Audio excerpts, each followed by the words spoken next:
0-0 pa oh. Hindi pa nagagamit. Okay, paki-on. Off. Okay na. Ito yung isa sa ginawa kong meter base oh. Nalinyahan na. Ayun na, yung drop. May kuryente na.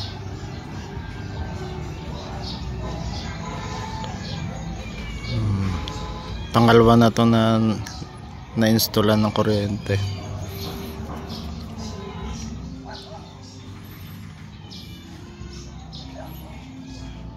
Mission pass.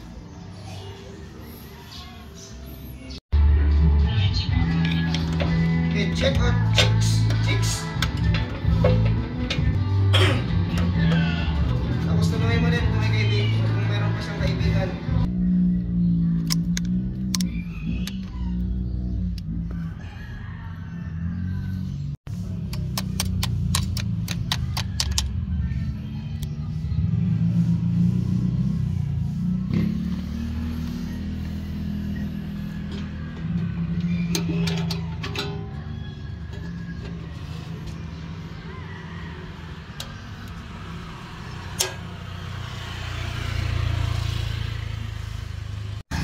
Zero pa oh.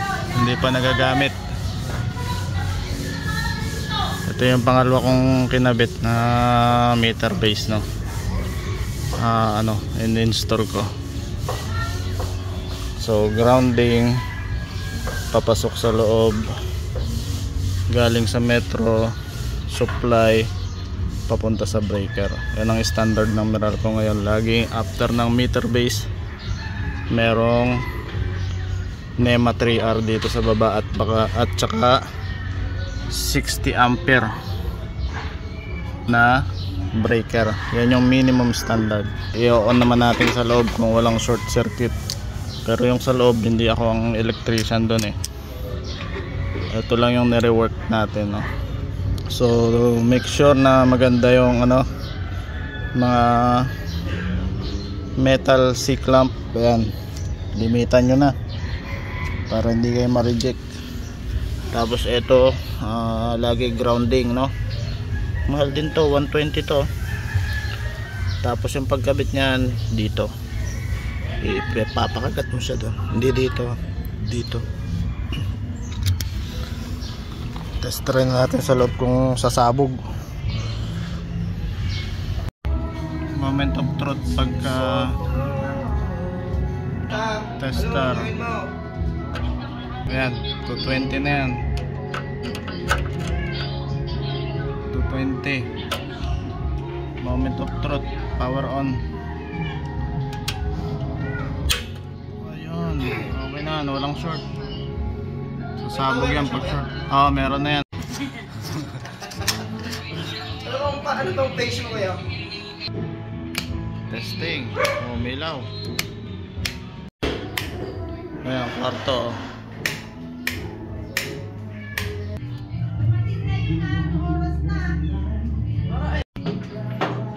So, yung malalim. So, walang tornilyo.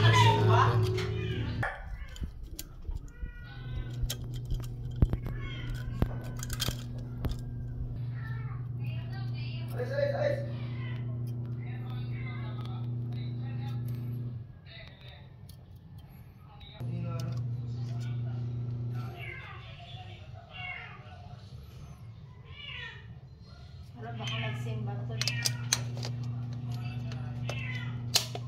Wala nga ping araw yung simbahan nila eh.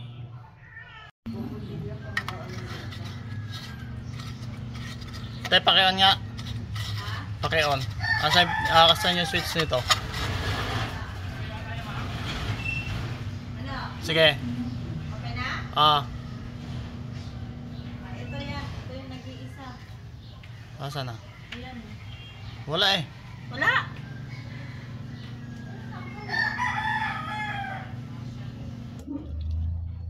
Tanggap mo sa akin eh. Ano pa tinatapos? Paki-on. Off. Okay na.